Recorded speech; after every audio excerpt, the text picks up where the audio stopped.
Bom dia a todos. Que a paz do Divino Mestre possa tocar os nossos corações essa manhã. Que nós possamos estar receptivos, né, ao que a espiritualidade tem a nos oferecer aqui nessa casa. Que tenhamos certeza, né, de que a espiritualidade está presente muito antes de nós aqui adentrarmos, tá? E a verdadeira trabalho, a verdadeira cooperação é espiritual, né? Nós somos somente co-auxiliares, cooperadores, ajudamos, ou melhor, não atrapalhamos. Se não atrapalharmos, já fizemos a nossa parte, porque a espiritualidade ela está presente, sempre exercitando o seu trabalho, né, o seu auxílio, e a gente tem que estar somente receptivos. Essa é a nossa parte nesse trabalho espiritual, tá? Hoje, o Luciano me fez esse convite, já tinha feito em outra oportunidade, mas como eu trabalho pela manhã, aos sábados, então eu não, né, disse a ele, mas dessa vez eu consegui me liberar, né, e vim aqui falar com vocês um pouquinho. Honestamente, ainda não tinha tido essa experiência aqui os sábados pela manhã. Normalmente eu falo nas terças da noite, na sexta à noite, e até eu ia falar boa noite, né? Você falou bom dia, e aí eu lembrei que a gente está de dia, né? É diferente falar de dia no Viana. Aliás, faz muitos anos que eu não falo de dia no Viana, porque só aos domingos, quando tinha reuniões, né, aqui na casa. E aí eu escolhi a parábola dos talentos, né? E escolhi ela não foi em vão. Porque na verdade foi um tema que eu tive a oportunidade de estudar no decorrer do mês passado, junto com Antônio Creão, que também é palestrante da casa, que também é um estudioso da casa, que faz um estudo inclusive na casa, né? Isabel está aqui, sabe, sobre as parábolas. E a gente teve a oportunidade de desenvolver esse tema no Evangelho Online da Federação, aqui paraibana. Então, foi um tema que realmente estava presente, e aí quando ele me convidou, eu falei, eu vou levar esse tema porque ele está bem vivo nesse momento. Então, para a gente poder começar, vamos assistir esse videozinho aqui rapidinho, que é exatamente a parábola dos talentos.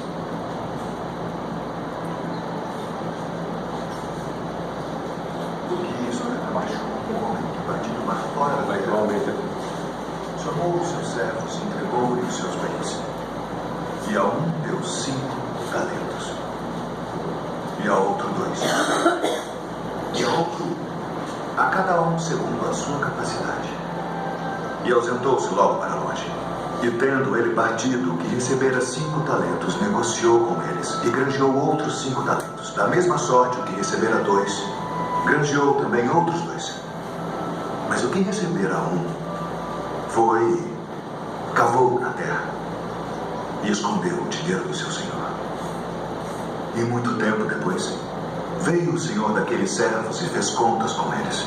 Então aproximou-se o que recebera 5 talentos e trouxe-lhe outros 5 talentos, dizendo: Senhor, entregaste-me 5 talentos. Eis aqui outros 5 talentos que granjeei com eles. E o seu senhor lhe disse: Bem está, servo bom e fiel. Sobre o pouco foste fiel, sobre muito te colocarei. Entra no gozo do teu Senhor. E chegando também o que tinha recebido 2 talentos, disse: Senhor, entregaste-me 2 talentos, eis que com eles granjeei outros 2 talentos. Disse-lhe o seu Senhor: Bem está, bom e fiel servo. Sobre o pouco foste fiel, sobre muito te colocarei. Entra no gozo do teu Senhor. Mas chegando também o que recebera 1 talento, disse: Senhor, eu conhecia-te que és um homem duro, que ceifas onde não semeaste e ajuntas onde não espalhaste. E atemorizado, escondi na terra o teu talento. Aqui tens o que é teu. Respondendo, porém, o seu senhor disse: Mau e negligente servo, sabias que ceifo onde não semeei e ajunto onde não espalhei? Devias então ter dado o meu dinheiro aos banqueiros e, quando eu viesse, receberia o meu com os juros. Tirai-lhe, pois, o talento e dai-o ao que tem os 10 talentos, porque a qualquer que tiver será dado e terá em abundância, mas ao que não tiver, até o que tem ser-lhe-á tirado. Lançai, pois, o servo inútil nas trevas exteriores. Ali haverá pranto e ranger de dentes.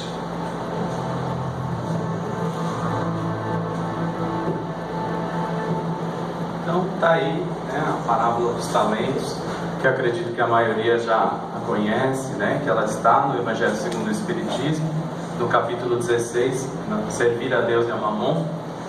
E nós temos nessa parábola, né, a questão do talento, né, que alguns interpretam como talento, naquele sentido de talento mesmo, mas que na verdade Jesus aqui ele falava realmente para as pessoas, para o entendimento das pessoas, daquilo que era uma expressão de valores, né? O talento romano, o talento grego, o talento hebreu, ou seja, não era uma moeda, mas seria como se fosse uma quantidade, né, específica de um determinado bem. Então, por exemplo, um talento de ouro é evidente que valia mais do que um talento de prata. Um talento de prata valia mais do que um talento de um produto barato, tá?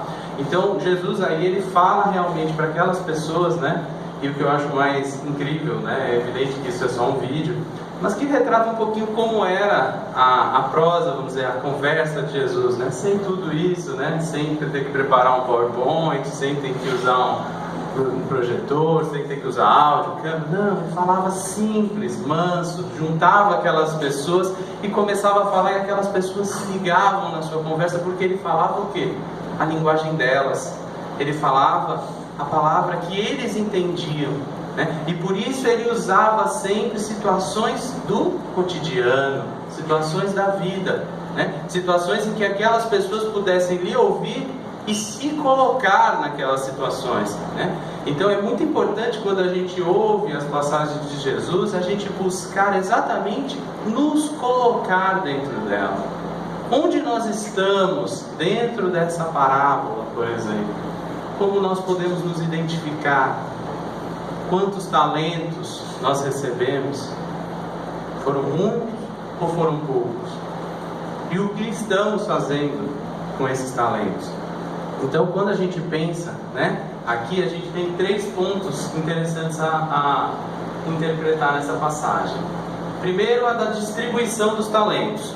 Afinal, foram distribuídos 5 talentos para um, 2 para outro e 1 para o que recebeu menos. Foi por acaso, será, essa distribuição dos talentos? Né? Há algo por acaso na vida? Não, né? Então, certamente não foi o acaso que especificou que um recebesse 5, o outro 2 e o outro 1. Nós vamos ver.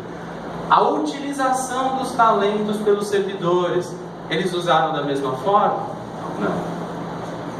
E o aferimento do resultado, ou seja, no final, o que foi feito com os talentos?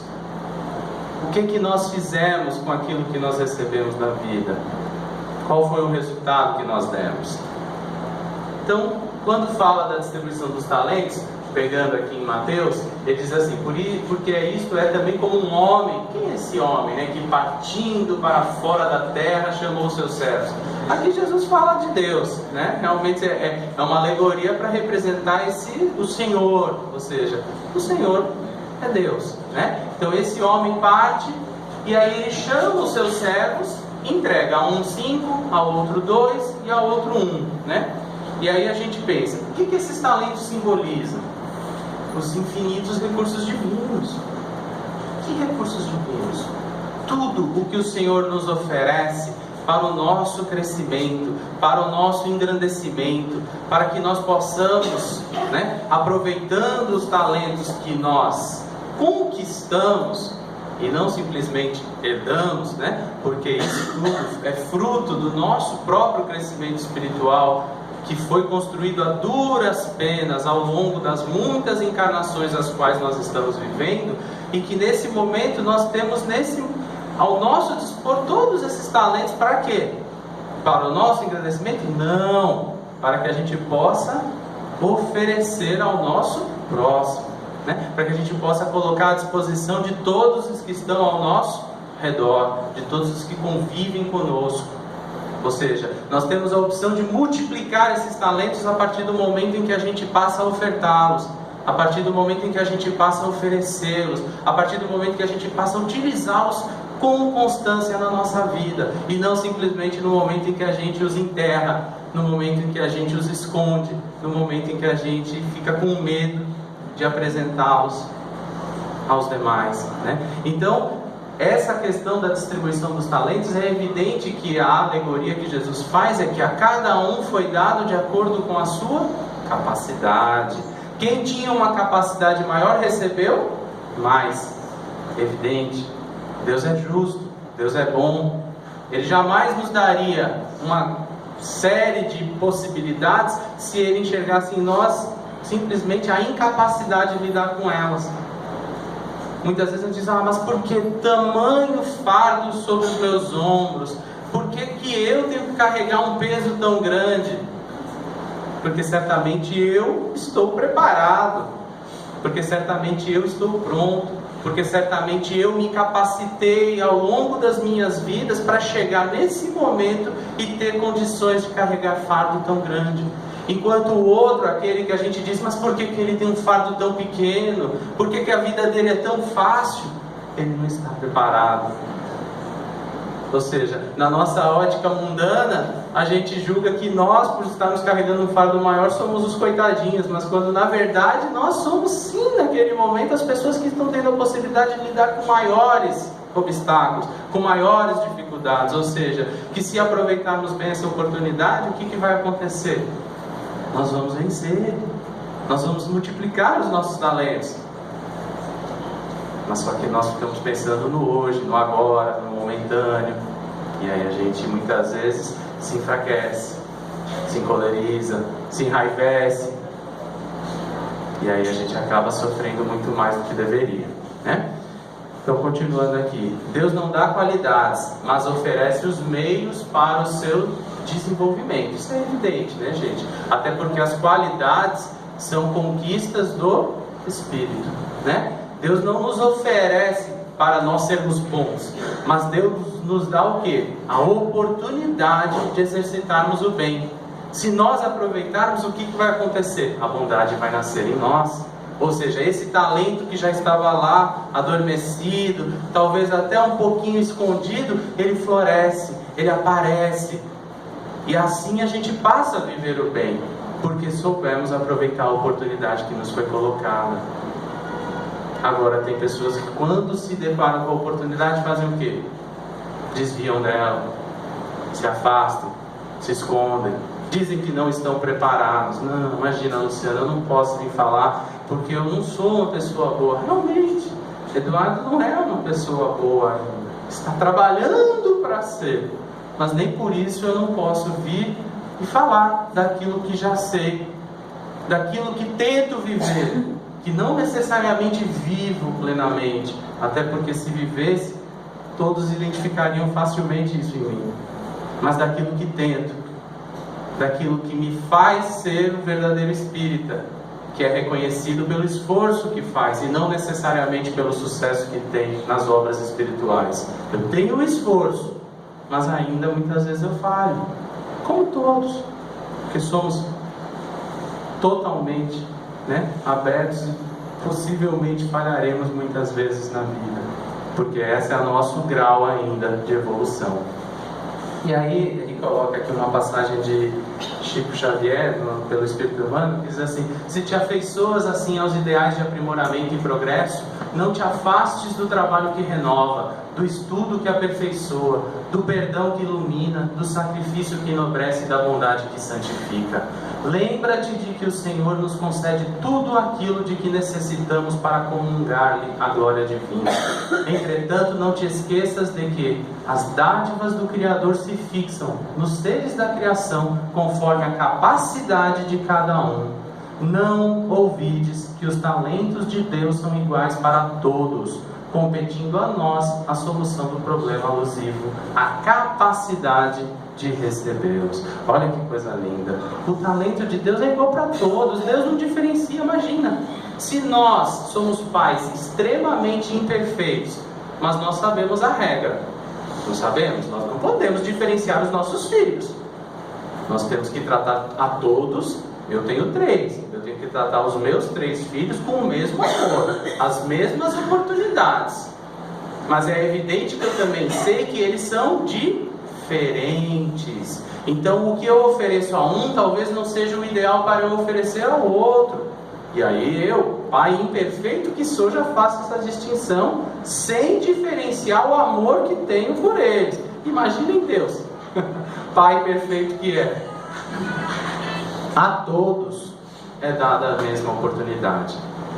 Se uns recebem mais, outros recebem menos, é exatamente pela própria capacidade de receber de cada um, tá? Aí vem a questão da utilização dos talentos pelos servidores, que a gente sabe, né? Um voltou, o que recebeu 5 fez o quê? Dobrou, devolveu mais 5 talentos para o Senhor. O que recebeu 2, dobrou, entregou 4 talentos para o Senhor. E o que recebeu 1 fez o quê? Enterrou, escondeu, disse que teve medo. Ele falou, não, o Senhor é muito severo, então eu vou esconder, porque pelo menos eu vou devolver esse 1, já que eu só tenho 1, né? Aquela coisa, né? A pessoa pensa, eu sou prudente, eu só tenho 1, eu vou guardar, né? E aí a gente chega naquela situação, né? Aqui Rodolfo Caligares, ele diz assim: os que recebem 5 talentos são espíritos já mais experimentados, mais vividos, que reencarnam para missões de repercussão social.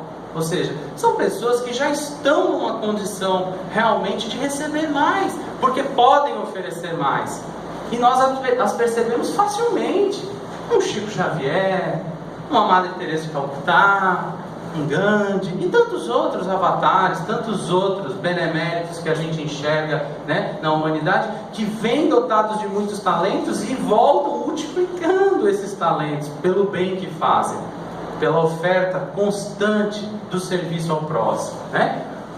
Os que receberam 2, são destinados a tarefas mais restritas, de âmbito familiar. São aquelas pessoas também que nós identificamos, aquele avô que todos nós certamente tivemos, aquela pessoa benemérita na família, que tanto bem fez dentro da família, que tanto influenciou a nós, que certamente hoje, se estamos aqui, foi muito pela influência dele, pelo exemplo que ele deu dentro do âmbito familiar.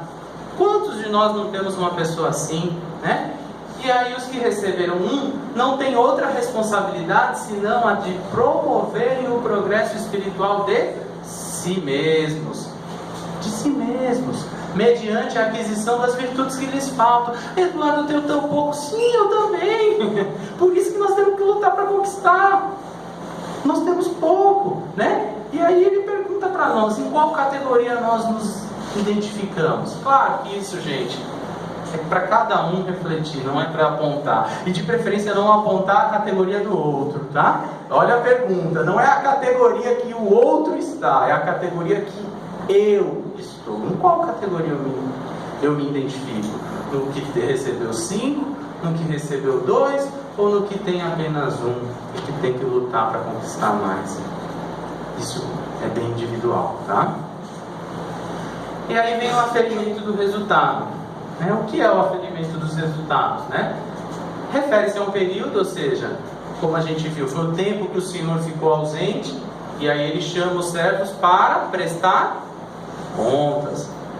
É óbvio que isso é uma alegoria, né? No caso, nós poderíamos pensar uma encarnação. Uma encarnação.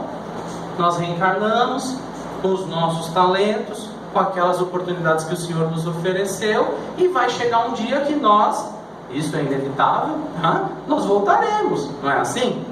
Nós nascemos, crescemos e vamos morrer, do ponto de vista material. E aí vai chegar o momento da gente auferir o nosso resultado, né? Saber o que aconteceu. Então, a avaliação do estágio probatório no seu processo de ascensão espiritual. Lá na frente nós vamos ter que parar e pensar, e o que eu fiz com esse período em que eu passei na Terra? Qual foi a utilidade que eu dei a ele? Como eu cheguei e como eu saí? E aí vem uma coisa importante, né? Que é aquilo que a gente já sabe, mas que parece que durante a vida a gente vai se esquecendo, que é o que nós levaremos dessa vida. Nós levaremos os bens que nós conquistamos?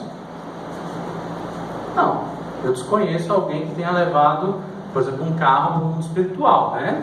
Não dá, né? Ó, eu vou entrar, mas eu só entro com a minha BMW, né? Porque eu quero entrar em grande estilo, causando impacto aí no mundo espiritual. Aí eu digo, infelizmente a BMW não entra. Você entra, a BMW fica, né? Seu corpo vai ficar junto com a BMW, junto com a casa de campo, com a casa de praia, com a casa no exterior, junto com todos os títulos acumulados, junto com todas as posses, ou seja, com tudo aquilo que era material que nós acumulamos, simplesmente não farão parte de nossa bagagem, a não ser aquilo que nós aprendemos através dessas conquistas, que aí é outra história. Ou seja, o que nós vamos levar? Aquilo que nós somos, aquilo que verdadeiramente nós somos, aquilo que verdadeiramente nos tornamos. Isso é o que vai nos acompanhar nesse retorno e que vai fazer parte de nossa avaliação. Pouco importa, gente, tenho certeza, pouco ou nada importa o que nós nos tornamos do ponto de vista material, a não ser que isso tenha impactado no nosso crescimento espiritual, porque é isso que faz a diferença nesse momento, quando vai ser aferido o resultado. E aí a gente tem a questão do planejamento reencarnatório, claro. Qual era o nosso planejamento? Né? Nós voltamos, nós reencarnamos com qual objetivo? Nós cumprimos os nossos objetivos? Aí alguém pode dizer, mas eu não sei quais são os meus objetivos. Gente, tenho certeza que os objetivos de todos são iguais, né? Só mudam as formas de serem realizados, mas é diminuir as nossas imperfeições, de preferência o quanto mais nós conseguirmos, e acumular novos talentos, ou seja, novas virtudes. É para isso que nós reencarnamos, não é para nada diferente disso, nada. Qual foi o resultado apresentado por cada um, né? E aí vem a questão, isso é muito individual. E aí nós temos dois resultados distintos no caso das parábolas, né? O servo bom e fiel foi aqueles dois que aproveitaram as oportunidades e dobraram os seus talentos, não foi? De 2 entregou 4, de 5 entregou 10, tá? Ou seja, o que a gente pode traduzir? Eles progrediram, eles evoluíram, eles entraram na terra de uma forma e saíram da terra melhor. Saíram melhor, do ponto de vista espiritual, eu reforço, tá? E o mau e negligente servo, por medo de agir, por preguiça, por descompromisso, o que ele fez? Ele desperdiçou o recurso que lhe fora dado. E qual é o maior recurso que Deus nos oferece, gente? É a vida, é o tempo. Quer recurso mais valioso do que o tempo? Né? Não tem. Tempo ele não volta. Nós teremos outras encarnações? Teremos, claro que teremos, mas igual a essa? Jamais. Essa é única, essa é única. A próxima será outra, já construída com base nas opções que nós fizemos agora. Más escolhas certamente gerarão mais responsabilidades na próxima, mais dificuldades. Essa é a consciência que a gente tem que ter, tá? Então o próprio servo, ele tem outra característica, o mau servo. Ele não assume a responsabilidade pelo próprio fracasso. Por quê? Porque ele culpa o Senhor. Ele diz, não, o Senhor é bravo. O Senhor é muito bravo. Eu sei que o Senhor é bravo, eu sei que o Senhor briga. Então eu, com medo do Senhor, eu fui e escondi. Ou seja, traduzindo, mas o Senhor me deu tão poucas oportunidades, como é que eu posso fazer o bem? Eu não tenho, né? Eu tenho tão poucos recursos, eu tenho tão poucos, né? Como se o bem dependesse de recursos materiais, como se fazer esse progresso dependesse de onde nós nascemos. Não depende de nada disso. A gente vê o bem florescer nos lugares mais inóspitos, nos lugares mais improváveis. Normalmente nós vemos nesses lugares o senso de ajuda, o senso de auxílio ao próximo muito mais aflorado até mesmo do que em locais ricos, prósperos e com abundância de recursos. Não é à toa que o nosso país, com tantas dificuldades, ainda é um país conhecido no mundo inteiro por ser um país solidário, onde as pessoas se ajudam, onde as pessoas têm esse hábito de fazer, de oferecer, de serem corteses, solícitos. Vão lá fora, veja se é assim, né? Se você não falar o idioma deles, muitas vezes eles vão torcer o nariz para você e vão virar as costas. E vão te dar as costas, simplesmente porque você não é digno naquele momento de conversar com eles. Nós vamos fazer de tudo, vamos falar de mímica, né? Vamos fazer o que for possível para se fazer entender. E isso é apontado, não é por mim, são as pesquisas de todos os estrangeiros que vêm para o Brasil, que se encantam com o quê? É com as belezas? Sim, mas o maior encantamento deles é com os brasileiros. Engraçado, né? E os brasileiros mais simples, aqueles que estão na rua, aqueles ambulantes, são esses que encantam os estrangeiros, porque a simplicidade e essa capacidade de doar, de servir, de ajudar, encanta neles, porque isso é algo que floresce, como eu disse, nos meios mais inóspitos, como é o nosso país em muitos momentos. Então não façamos essa situação do mau servo, tá? Daí vem as consequências do mau uso, para a gente encerrar, né, que diz assim: tirai-lhe, pois, o talento e dai-o ao que tem os 10 talentos, porque a qualquer que tiver será dado e terá em abundância, mas ao que não tiver, até o que se tem ser-lhe-á tirado. Lançai, pois, o servo inútil nas trevas exteriores, ali haverá pranto e ranger de dentes, né? Lembrando de novo que Jesus falava com um povo bruto há 2000 anos atrás, que só entenderia essa linguagem. Ele, ali naquele momento, ele falava para pessoas que tinham que temer, até mesmo para que pudessem agir. Nós já saímos da fase do temor, nós já entramos na fase do entendimento. Nós sabemos que não haverá pranto e ranger de dentes eternos, não haverá sofrimento eterno. Tudo isso será momentâneo e provocado pelas nossas próprias escolhas, né? Então, aqui Rodolfo Caligares, ele faz essa análise que é muito boa. Ele diz assim: todo aquele que diligencia por corresponder à confiança do Senhor, receberá auxílio e proteção, para que possa aumentar as virtudes que possui. Ou seja, quem faz o bem, vai estar sempre recebendo em troca o quê? O bem, gente. Isso o mais simples dos homens sabem. Quem planta mamão, colhe mamão. Quem planta feijão, colhe feijão. Quem planta o bem, colhe o bem. Não tem. Isso não tem novidade, porque o quanto mais a gente dá, mais abundantemente a gente recebe em troca. Então isso é batata, não tem o que discutir. E aí ele diz assim: mas aquele que não se esforçar para acrescentar alguma coisa àquilo que recebe da misericórdia divina, espiará em futuras reencarnações de sofrimento a incúria, a preguiça, a má vontade de que deu provas, quando se verá privado até do pouco que teve por empréstimo. E aí, é claro, são as consequências, gente. A vida, ela é composta de consequências. Se eu faço bem, eu recebo bem. Se eu faço mal, eu gero no meu caminho sofrimento. É evidente. Veja, eu não disse eu recebo mal em troca, porque não é uma troca tão exata como algumas pessoas colocam. Não é olho por olho, dente por dente. Eu faço mal e o mal vai vir da mesma forma em troca. Não é assim. Mas eu gero em minhas reencarnações futuras e até mesmo na atual sofrimento, porque as minhas más escolhas vão impactar a minha vida, né? Então é essa consciência que a gente tem que ter, e aí pensar: o Senhor não exige, não reclama de cada um de vós, senão o que é justo, atento às vossas capacidades e à vossa fraqueza humana, mas quer que façais todos os esforços por progredir. Dentro de vós colocou o germe, desenvolvei-o. Ou seja, o que o Senhor espera de nós? Uma única coisa: a vontade de progredir. Se nós tivermos essa vontade de progredir, como disse Jesus: se tiverdes a fé do tamanho de um grão de mostarda, direis ao monte: passa daqui, e o monte passará, porque não estaremos sós. E nunca na vida estamos sós. Nunca esqueçamos disso. Que Jesus nos abençoe.